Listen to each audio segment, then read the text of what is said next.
Sei, Senhor, ó Pai, que a Tua bondade, a Tua misericórdia, ó Deus, são as causas de nós não sermos consumidos.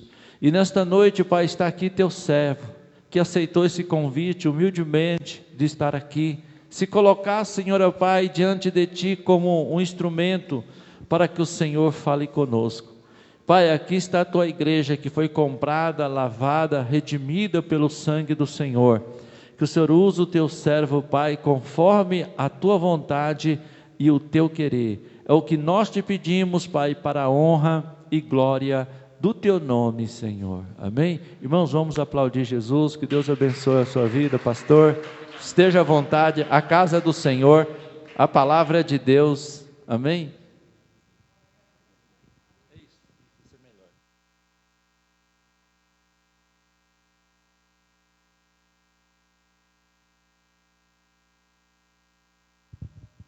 Meus irmãos, a paz do Senhor. Somos felizes nessa noite por essa oportunidade de poder estar aqui com os irmãos, conhecendo essa igreja, conhecendo mais um povo, né, que o Senhor tem preparado para levar ao céu. Sou grato a Deus pela vida do nosso pastor Amorim, que nós conhecemos, né, a vida do meu pastor Natanael e a minha esposa que acompanha, e os demais obreiros desta casa. Irmãos, sem delongas, gostaria que você abrisse no tema que foi nos dado, Isaías capítulo de número 10.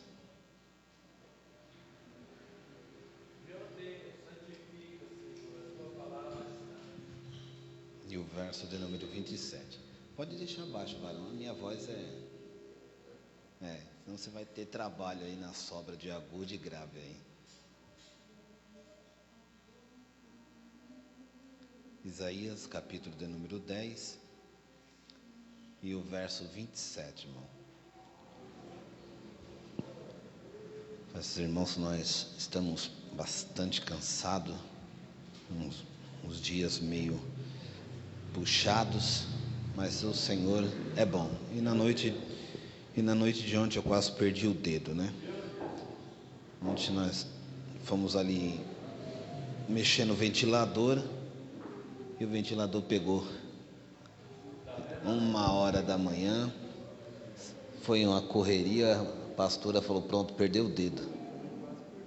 Terrível, mas estamos aqui, né? Isaías 10, 27, quantos encontraram, pode dizer amém? Amém.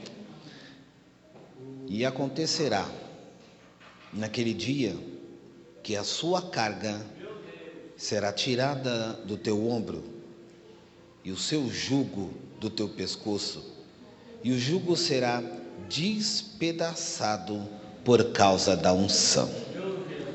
Amém? Podeis tomar vosso assento, né? Em nome do Senhor Jesus.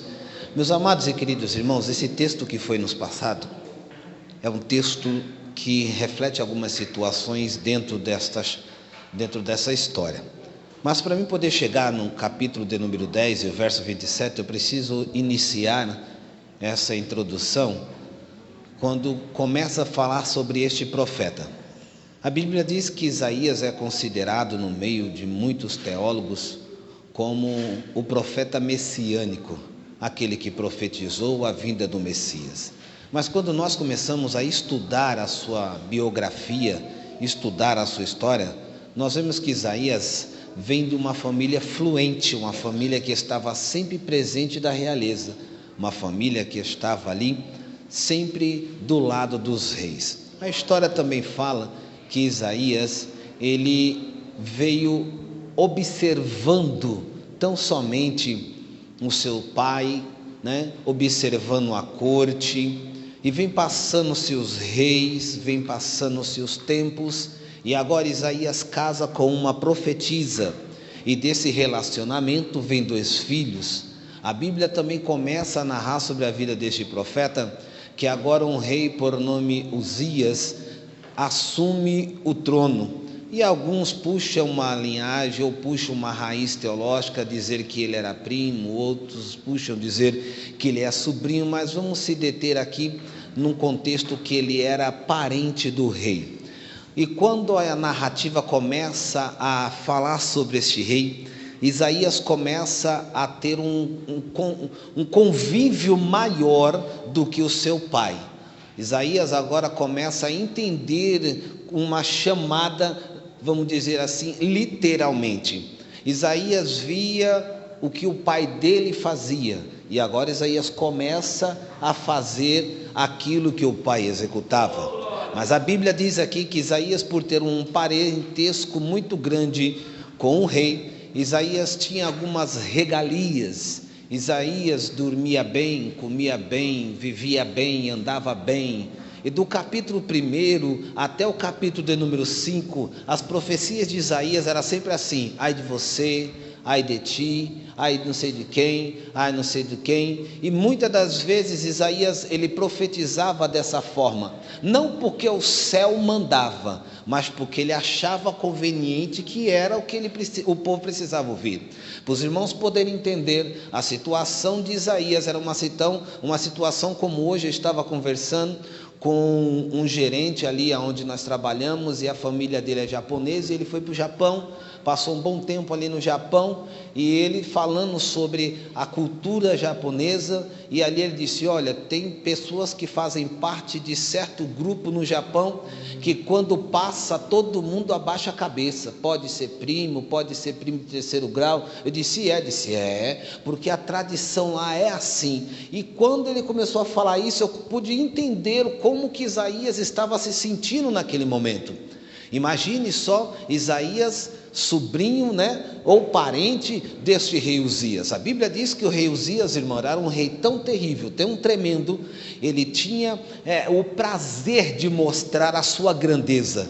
O rei Uzias tinha o prazer de dizer: eu tenho. É tanto que ele manda levantar o seu palácio de uma forma arquitetônica, que o seu quarto dava para o nascente do sol, aonde a sua janela de 2x2, virado para o centro da sua cama, ele tinha por obrigação. Entendam só a arrogância desse rei. O rei manda construir um palácio e o seu quarto virado para o sol. Por quê? Porque ele disse: homem nenhum me acorda, quem me acorda é o sol, o Deus Ra. E a história relata que quando o sol subia, irmão, a medida da janela tinha que dar o primeiro raio nos pés, e ali ia subindo pelo corpo o sol ou o raio, não podia bater na canela, não, ele tinha que começar dos pés. Então quer dizer o quê?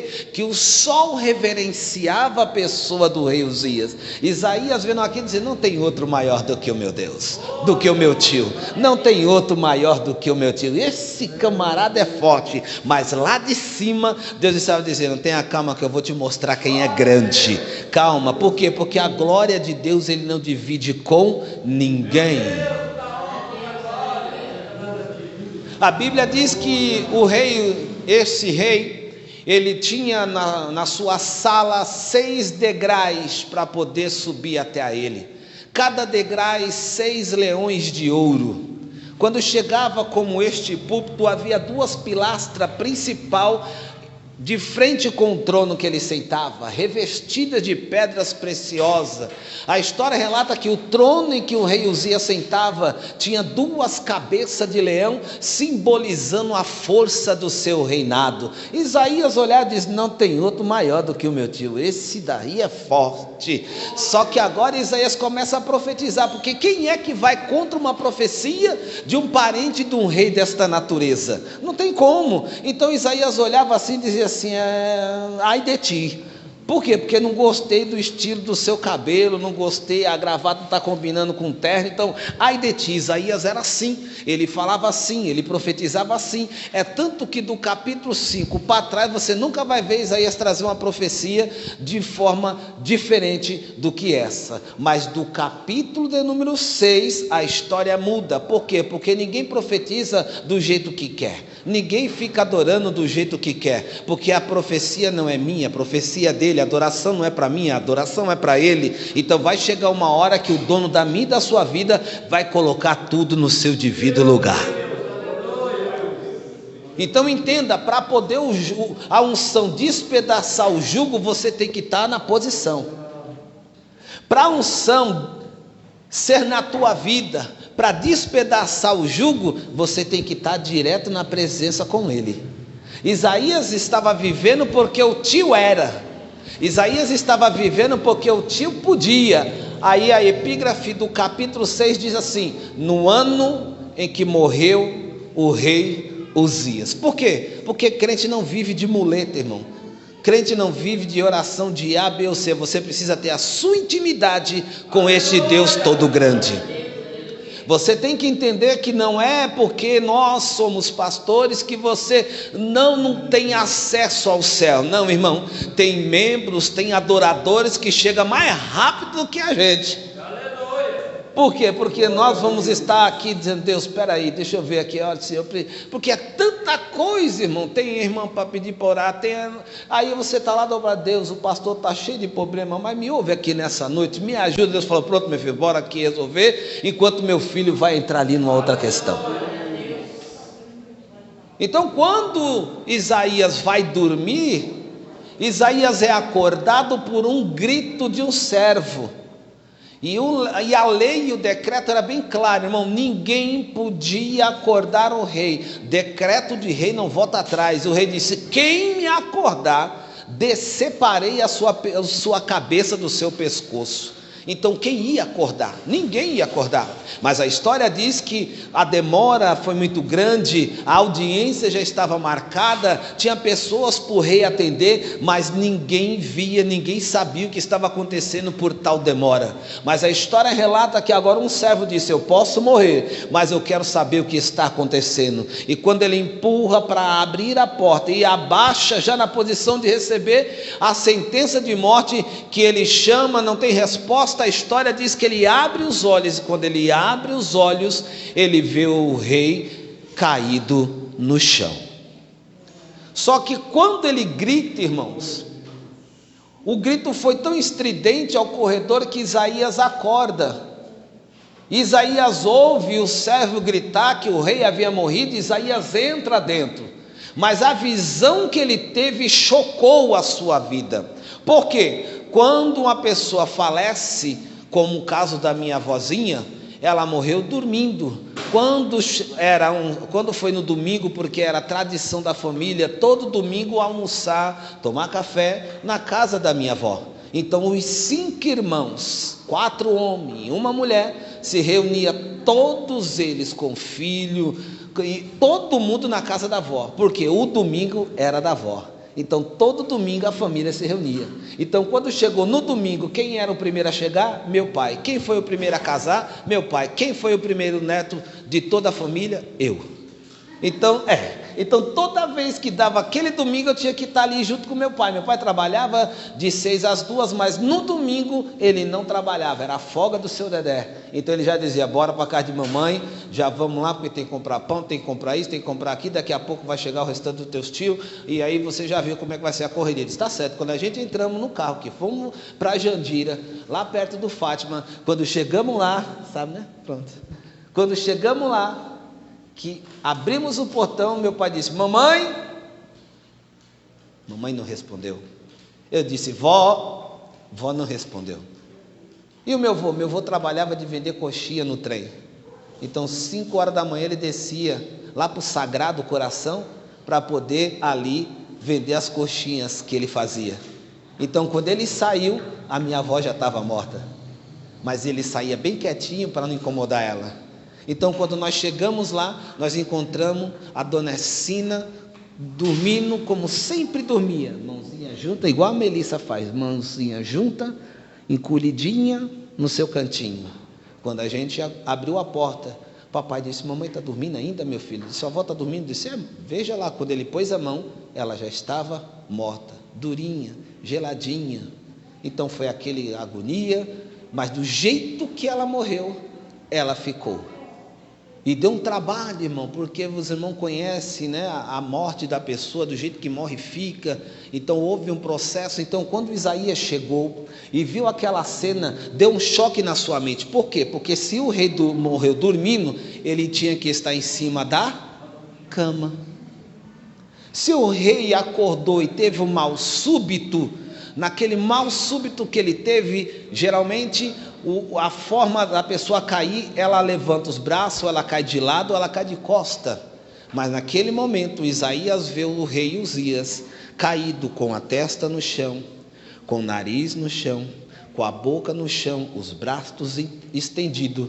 E naquele momento ele lembrou de Davi, quando Davi entra dentro do quarto para pedir misericórdia, e estava ali aquela cinza, e num ato de humilhação, ele deita a sua testa no chão, seu nariz no chão, sua boca no chão, peito no chão, mão no chão, dizendo: Deus, hoje não sou rei, hoje eu sou teu servo, e como servo eu me humilho pedindo ao Senhor clemência pelo meu filho. Então naquele momento Isaías, como profeta e conhecedor, ele lembrou do que estava acontecendo, e quando ele olha ele diz: eita, o meu tio que é grande, o meu tio que era todo poderoso, está largado no chão duro como esse. Aí ele entra em desespero e ele lembra do Deus de Davi, e ele sai correndo para onde? Para a janela. E quando ele entra e mete a cara na janela para gritar, Deus falou: é agora que eu me apresento para você.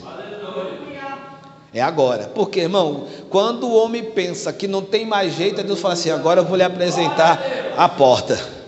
A Bíblia diz que o céu é descortinado, e ele vê agora um homem assentado num trono, ele vê um mar de vidro, ele vê a presença do grande. Naquele momento o desespero bate, ele diz assim: ai de mim. Mudou, pastor Amorim, não é mais ai do povo, agora diz ai de mim. Por quê? Porque habito no meio de um povo de impuros lábios, na mesma situação eu me encontro e vou morrer.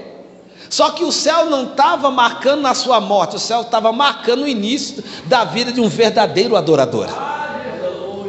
Naquele momento ele olha e diz: vou morrer desse. Vai não, eu vou lhe ensinar a ser crente de verdade, eu vou lhe ensinar a profecia verdadeira, eu vou lhe ensinar que profeta não se manda, quem manda no profeta sou eu.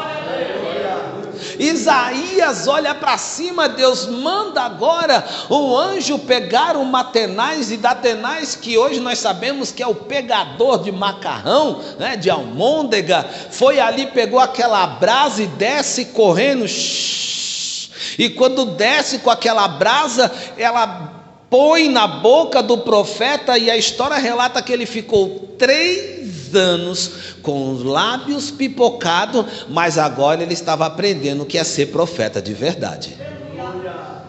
E agora o céu, depois de tocar, aí o Senhor disse: quem há de ir por mim?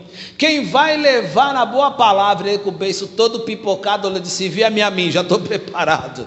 Envia-me a mim, eu já estou pronto, eu já entendi que quem manda é o Senhor. Aí as profecias começam a mudar, a profecia agora começa, e a primeira coisa que ele vai narrando é o capítulo 9, que ele vem trazendo, e o verso de número 6, que ele vem: eis que o menino nos deu, eis que o menino nasceu, e o nome dele é Conselheiro. E aí foi indo as profecias, porque agora ele está direcionado por Deus. Então quando chegou no capítulo 10, irmão, a profecia que Isaías lança do verso 27 foi condicionada a uns juízes iníquos, porque agora Isaías está profetizando do jeito que Deus queria. Então naquele dia, naquele momento, estava ali narrando a história que havia muitos juízes injustos, juízes que estabeleciam leis e decretos, que roubavam e traziam danos aos pobres, às viúvas, às órfãs, para o seu bel prazer. Aí Isaías disse: não, vamos parar com isso, porque eu sei quem é Deus, e o negócio está apertado. Deus fala: profetiza contra esse povo, avise esses juízes que eles estão indo contra aquilo que eu estabeleci como rei. O que é, irmão? Deus, ele cuida dos órfãos, Deus, ele cuida das viúvas, e agora os juízes estão entrando dentro dessa situação. Isaías fala dos líderes corruptos de Israel, que estavam pervertendo a causa da justiça e a redenção, contrariando a justiça e a redenção do Messias. O verso de número 5 a seguir: a Síria agora está tão somente entrando como uma ferramenta da mão do Senhor. Por quê? Porque toda vez que o povo de Deus se esquecia de Deus, Deus usava um povo para vir para cima. Porque, irmão, entenda, Deus não dá a sua glória a outro. E por causa disso, irmãos, a situação foi ficando apertada, e deixa-me correr aqui para dentro daquilo que eu preciso chegar, para você poder entender o porquê Isaías deixou escrito que a unção despedaça o jugo. Nós vemos aqui que a Síria agora, irmão, ela ousou, através de uma arrogância, executar algumas coisas que o próprio Deus não achava correto. Eles começaram aqui, apesar, né? A história diz que apesar dos assírios ser um instrumento de Deus, eles estavam agindo dizendo assim: se nós capturamos essas outras cidades, quem é o Deus de Jerusalém, que nem face tem, que nem sei quem é ele? E Deus começou a olhar, porque, irmão, uma coisa é bem certa: você quer ver Deus se levantar, é alguém tentar tocar em você. Você quer ver Deus se levantar? É quando há algo que vem contra você. Aí Deus falou: opa, peraí, na vida dela não, porque Jó passou por isso. Deus disse ao adversário: mexa em tudo, mas não toque nela, não toque nele, não mexa nele. Jó perdeu tudo, e na hora que ele menos esperava, a sua saúde também foi arrancada. Mas o que Jó dizia? Deus me deu, Deus tomou, bendito seja o nome do meu Senhor. Então, dentro desse contexto, Deus permitiu isso acontecer para que o povo se achegasse a ele. Quando o povo começou a se achegar, aí os assírios começaram a dizer: opa, ninguém vai mais derrubar, ninguém vai mais fazer. Aí Deus estava dizendo assim: ó, a glória do império da Síria já estava com seu tempo determinado, ou seja, já estava chegando ao fim, e o glorioso império de Deus virá após a queda deste grande exército. E é bem certo que quando Deus começa, no verso de número 17, Isaías, vendo que os assírios, embora fosse uma ferramenta nas mãos de Deus, não se agradou dele pela sua postura. A Síria conquistou, irmão, as cidades de Aramés, de Carquemes, né?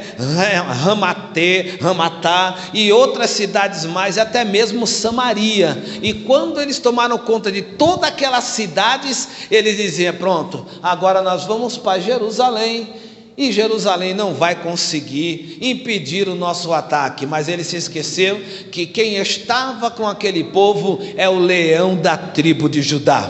Quem estava com aquele povo é o leão da tribo de Judá. Então nessa noite, deixa eu abrir um parênteses nessa introdução para te dizer: quem está na sua vida é o leão da tribo de Judá. Quem está na sua casa é o leão da tribo de Judá. Quem está no meio da sua família é o leão da tribo de Judá. Não importa se é grande, se é médio, é pequeno, mas saiba de uma coisa: maior a que está com você do que aquele que está com ele. Por quê? Porque com você está o alfa, o ômega, o princípio, o fim, o quarto homem da fornalha. É ele que está nesta noite dizendo: não tema, porque se você estiver na minha presença, pode ser quem for, eu vou abater e vou entregar a minha vitória para você. Ah, pastor, mas meu filho, meu pai, meu primo, minha mãe não estão aqui, mas tem promessa. Descansa, Deus vai usar a ferramenta certa para poder trazer eles dentro da sua casa. Mas deixa-me correr mais um pouquinho. A Bíblia diz agora que por causa desta situação, o versículo 27, ele fala de uma unção que despedaça o jugo. Isaías, tomado pelo Espírito de Deus, estava dizendo: prepara, viu? Porque este jugo aqui vai ser despedaçado por causa da unção. Que unção? A unção de um Deus Todo-Poderoso. Porque até então ele estava vindo, tomou a capital, né, de Israel, Samaria, tomou outras cidades, e ele tomou Damasco, e agora eles olham para Jerusalém e dizem: quem é Jerusalém? Mas até hoje Jerusalém é guardada por Deus. Quem gosta de história sabe. Toda vez que alguém se levanta para guerrear contra Jerusalém, perde. E quem se levanta para ser por Jerusalém? Estados Unidos. Quem é Estados Unidos, irmão? Uma das maiores potências bélicas de todo tipo de arma cibernética. Então o Senhor deixou um guarda para guardar Jerusalém. Então quando os cabas dizem, vamos pegar Jerusalém, vamos ir para cima, aí levanta quem? Levanta os Estados Unidos e fala, opa, ali não. Ali ninguém toca. Por quê? Porque tem um sentinela para guardar. Então nessa noite você é Jerusalém de Deus. Então toda vez que alguém se levanta, Deus diz, opa, tem um sentinela na porta da tua casa, tem um sentinela na porta, no meio da tua família. Então fica tranquilo, porque o guarda não dorme, e este guarda está aqui nessa noite. E quando eu olho para esse versículo, eu vejo que a unção despedaça o jugo, irmão. Nós olhamos para o livro do Êxodo, quando Deus levanta Moisés lá no meio da sarça, para tratar tão somente de uma situação que era libertar o povo das mãos de Faraó. E quem não sabe dessa história, 10 pragas. Mas entendam uma coisa, Moisés não foi lá com um pedaço não, Moisés não foi lá na espada. Moisés só dizia, liberta o povo porque ele tem dono. Ah, porque não vai não? Estou lhe avisando. Aí Deus falava assim, vou lhe mostrar o meu poder. Vem uma nuvem de gafanhotos. Ah, mas agora vai dar certo, manda chamar Moisés. Aí alguém buzinava no ouvido de Faraó, dizia, não, isso é coisa da natureza, eu também sei mesmo, também, daqui a pouco volta de novo para trás. Aí solta o povo, não tem mais água. Quando vai beber a água se torna sangue. Não, chama Moisés para levar. Não, rei, isso aqui é coisa que eu também sei fazer, olha aqui como é que eu sei fazer a água. Volta de novo, irmão. Tem hora que o inimigo ele vai continuar contra-atacando, e o segredo é não parar de orar, não parar de buscar, porque na primeira ele vai olhar, daqui a pouco ele volta novamente, mas quando você está firme e irredutível, a vitória é mais do que certa. Deus avisou por 9 vezes, mas na 10ª ele disse, agora Moisés, fica de canto, pega o cordeiro, passa o sangue no umbrais da porta. Por quê? Porque agora quem vai descer é o leão da tribo de Judá. Até agora eu mandei só avisar, já que ele quer conhecer, então eu vou me apresentar. O dono da unção vai se apresentar agora. Então sabe aquele negócio, irmão, que vem só assim, na época de escola, né? Na época de escola a gente, muito arteiro ali, e muitas das vezes arrumava algumas coisinhas, aí eu sempre dizia, cuidado, olha, rapaz, meu pai é bravo, rapaz, cuidado, meu pai é bravo. Por quê? Porque a confiança era no meu pai, a confiança era no meu pai. Do mesmo jeito era Moisés dizendo, rapaz, Deus vai te pegar, liberta o povo, rapaz, o Deus não é Deus de brincadeira. Só que na última praga o Todo-Poderoso desceu, e quando ele desceu, não foi 00:10, não foi 00:05, nem 11, nem 23:55, meia-noite, 0h, o leão da tribo de Judá passa no meio do arraial. Irmão, tem data certa para o Senhor descer no meio da tua casa, tem data certa para o Senhor entrar no meio desse problema, tem hora certa para o Senhor reverter essa situação. E quando eu olho esse texto, nós vemos a unção despedaçando o jugo, irmão, e não teve como Faraó segurar. A Bíblia diz que ele abre mão, o povo passa, mas mesmo assim alguém disse, você vai deixar? E a história diz que ele vai perseguir. Mas entenda bem, depois que Deus dá o decreto, não tem como alguém revogar. Quando Deus diz que a vitória é sua, não tem como alguém revogar. Não tem como não tem como alguém ir contra a palavra de Deus. Mas a Bíblia diz aqui que o Senhor encerra, porque quando Deus fala, eu vou pôr o ponto final, Deus encerrou a história de Faraó e essa perseguição desse rei do Egito. E muitos sabem, né?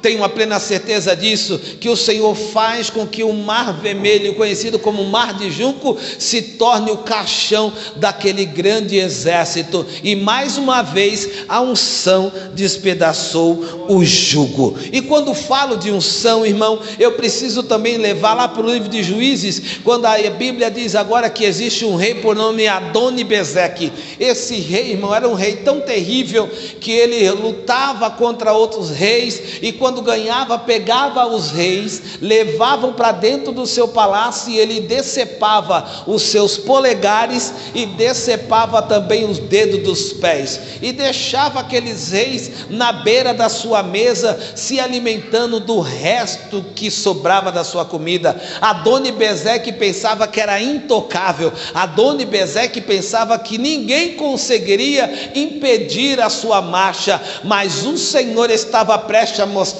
a unção que despedaça todo jugo, toda perseguição, todo levante, coloca bravo, vira manso, coloca terrível, vira bênção. Nem estava prestes a acontecer. A Bíblia diz que Deus levanta agora Judá, e diz: Judá, pega mais um e desce para guerrear. Irmãos, a Bíblia diz que quando Judá sobe para a guerra, ele vence Adoni-Bezeque.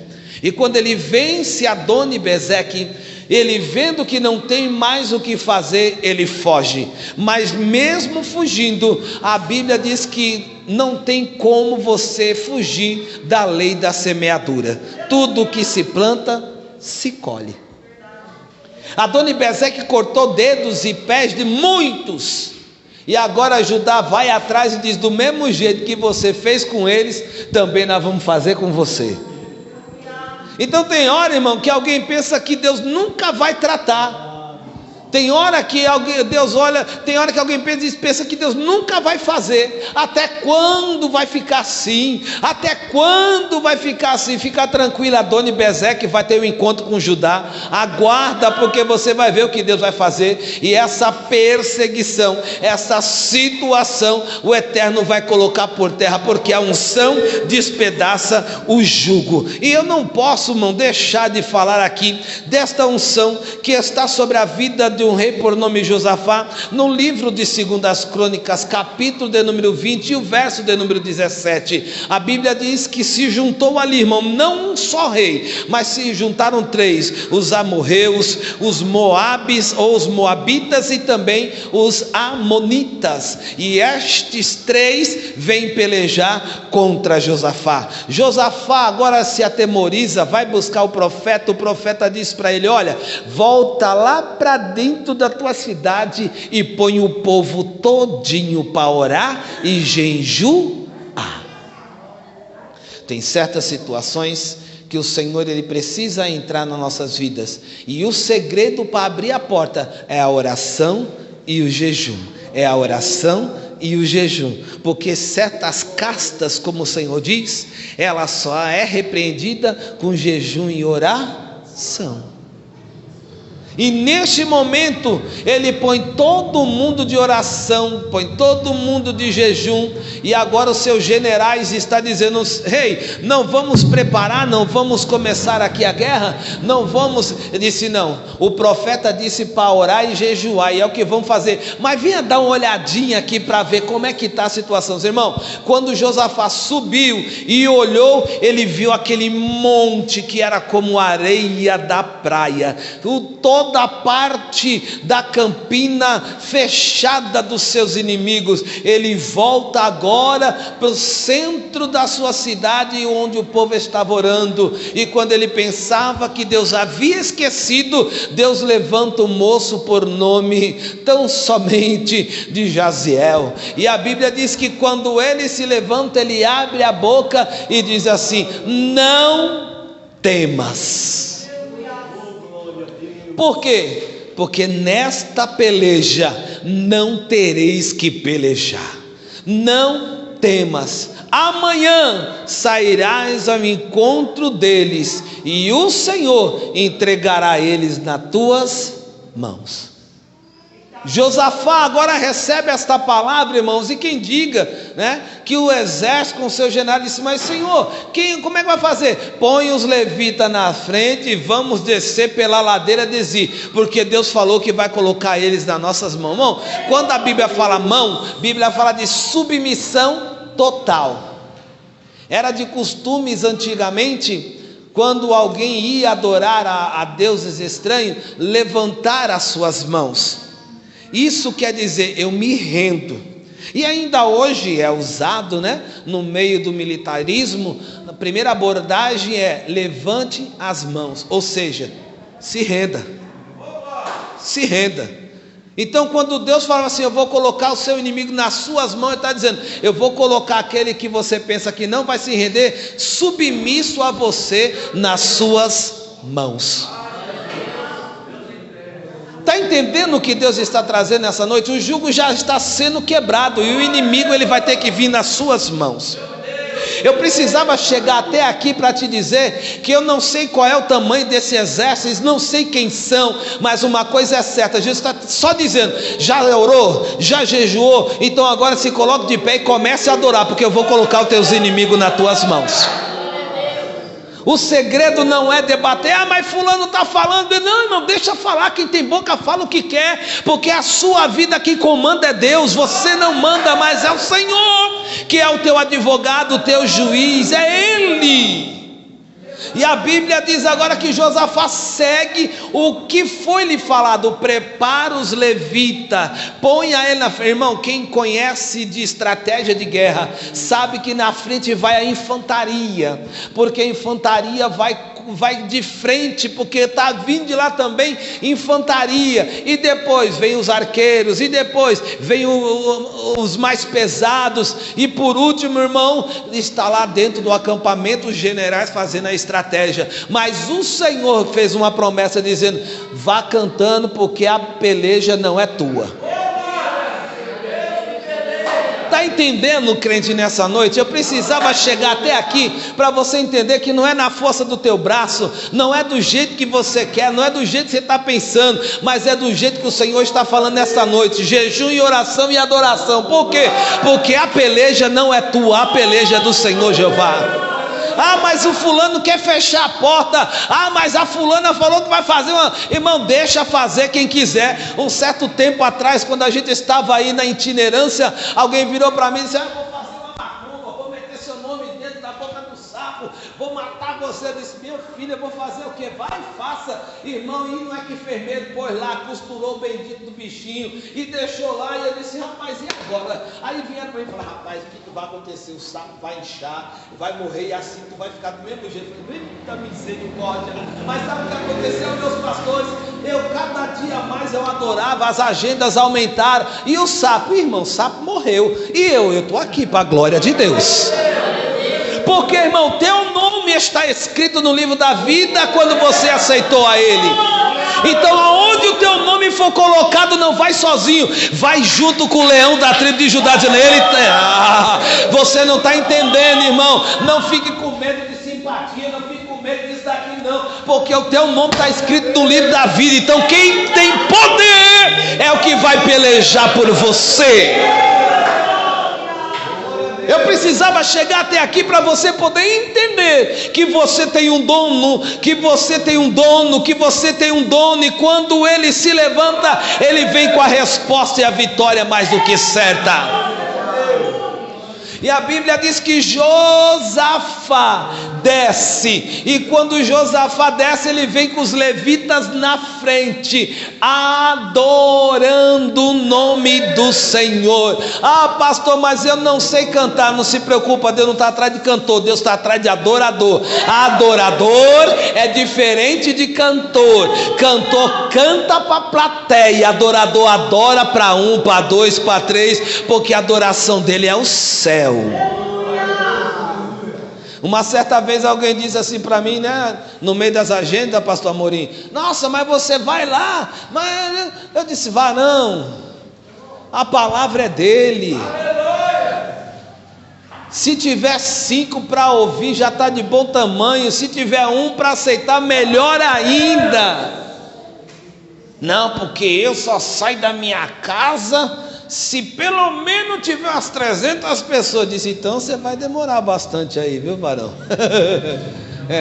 Lá em São Paulo tem muito disso. Aí, primeira coisa que eles perguntam, quantas pessoas tem na sua igreja? Quantas? Se for para cantar, não, eu só canto assim. Eu só canto assim. Cantor, irmão, ele põe preço. O adorador diz, tem glória, tem um copo de água lá, tem umas irmãs dos joelhos encalejados para mim adorar e o céu descer. Então pronto, manda e deixa o resto que Deus se encarrega. Porque, irmão, a unção é dele, é ele que vai despedaçar. Se ele não tiver, irmão, de nada somos. E quando ele vem adorando, irmão, quando ele chegou no campo de peleja, não tinha mais uma alma viva. Por quê? Porque quando Deus fala, Deus cumpre. E Deus estava usando Isaías, e eu retorno para dentro da mensagem. Isaías começa a profetizar do jeito que Deus queria. 10:27, o jugo será despedaçado por causa da unção. 40 verso 8, seca-se as ervas, murcha-se as flores, mas a palavra do nosso Deus subsistirá. 41:10, não temas, ó bichinho de Jacó, o Senhor é convosco. Aí no 43:13 a seguir diz, olha, se passares pelas águas, mas deixa eu correr aqui para o 13, para você poder entender. Ele diz, não há quem possa escapar das minhas mãos, operando Deus, quem impedirá? E Isaías continua profetizando no 57:14, dizendo, ei, ó, toda ferramenta preparada contra ti não prevalecerá. Isaías 54:17, minha mente está meio cansada. Isaías continua profetizando, dizendo, nenhuma ferramenta. Sabe o que é nenhuma ferramenta, irmão? É nada. Nós que somos homens temos as nossas coisas lá, né? E dentro da caixa de ferramenta tem arruela, tem parafuso velho, tem pedaço disso, daquilo. E quando as irmãs vão limpar, nós já dizemos, não mexa aqui não, porque aqui tem um negócio. Elas olham e dizem assim, meu filho, é uma bagunça, mas aí tem um parafuso que vai servir, tem uma porca que vai servir, tem alguma coisa que vai servir dentro da caixa de ferramenta. Aí Deus falou assim, olha, eu sei como é que é a ferramenta do meu filho, então eu estou dizendo que nenhuma ferramenta dentro da maleta do cão vai poder surtir efeito na vida de quem adora, na vida de quem acredita. Nenhuma ferramenta, nenhuma, pode ser a mais pequena que for, não tem valia contra os meus filhos. Isaías continua profetizando no 61, levanta-te e resplandece, porque já vem nascendo a glória do Senhor. Isaías encerra no 61:7 dizendo, ó, para cada dia de vergonha, ele profetiza para aquele povo dizendo, fica tranquilo, esse tempo aí está passando, mas uma coisa é certa, para cada dia de vergonha, você vai ter dupla honra, e na terra da tua aflição você vai ter perpétua alegria. Sabe o que Deus estava usando Isaías, dizendo, ó, a Síria vai embora, tudo isso vai passar, e Deus vai levantar essa nação, Deus vai levantar esse povo novamente. Então nessa noite eu precisava dizer isso para você, continue adorando, se está orando, continue orando, se está jejuando, continue jejuando, porque a unção vai despedaçar o jugo. A unção vai despedaçar o jugo. Isaías teve que passar por esse processo todinho para aprender o que é profetizar de verdade, para aprender o que é ser adorador de verdade, para ele aprender que nada dura para sempre. Deus teve que abater um rei para levantar um profeta.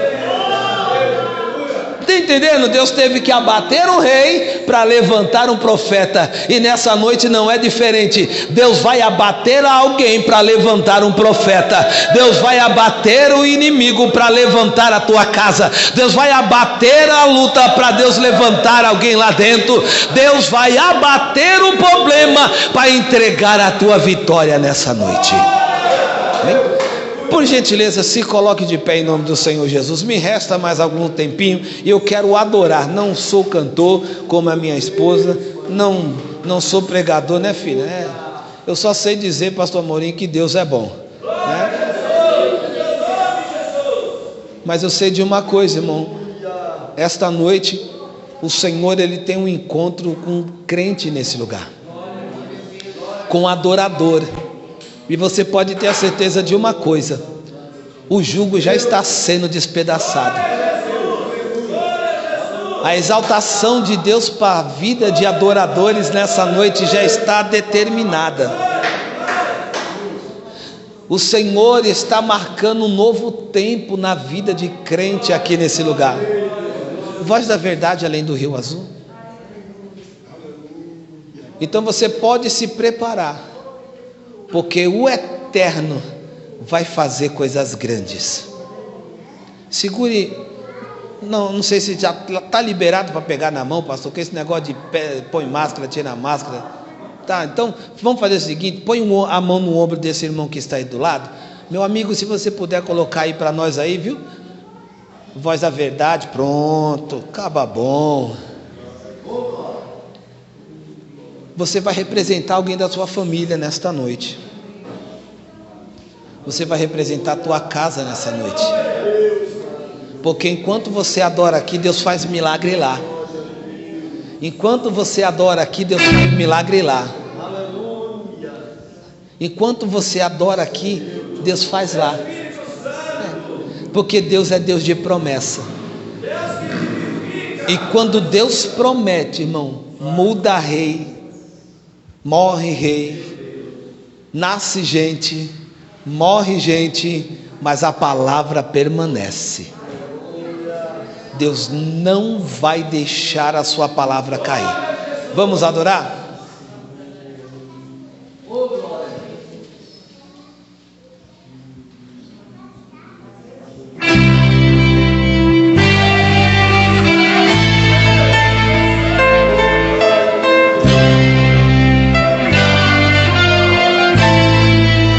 Apresente a tua família, apresente a sua casa, apresente Ele.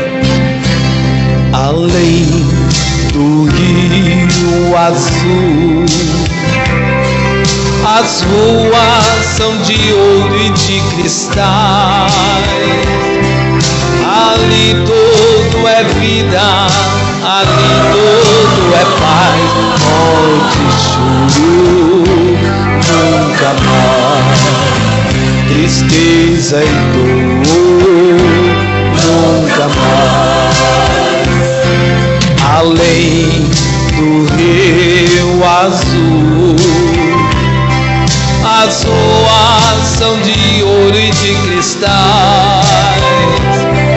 Ali tudo é vida, ali tudo é paz.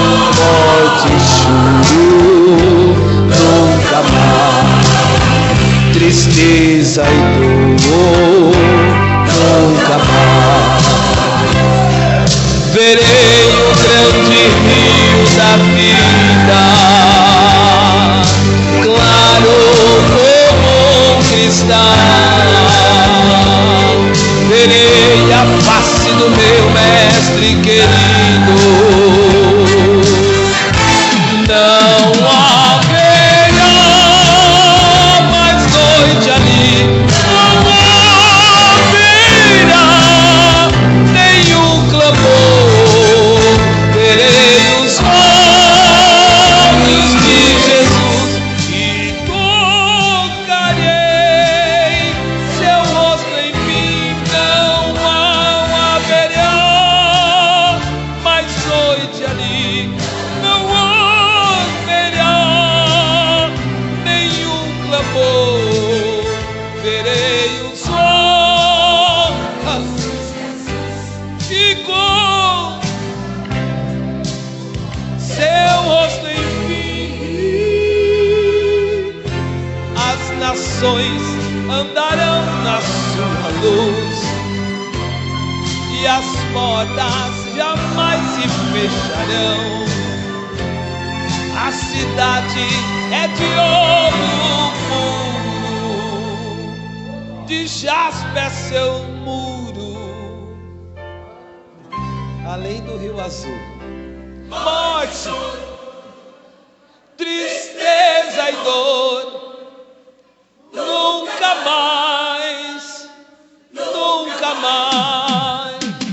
Morte, choro, tristeza e dor.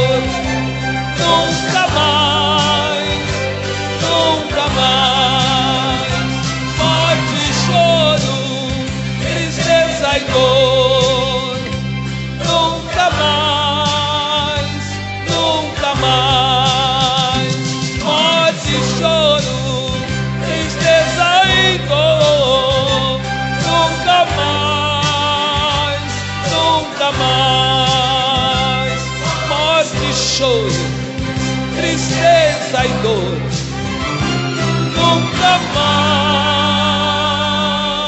mais, além do rio azul.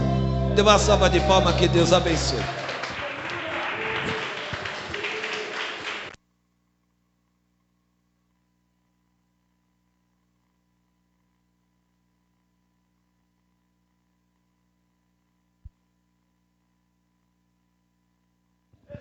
Glória a Jesus. Amém, amados irmãos?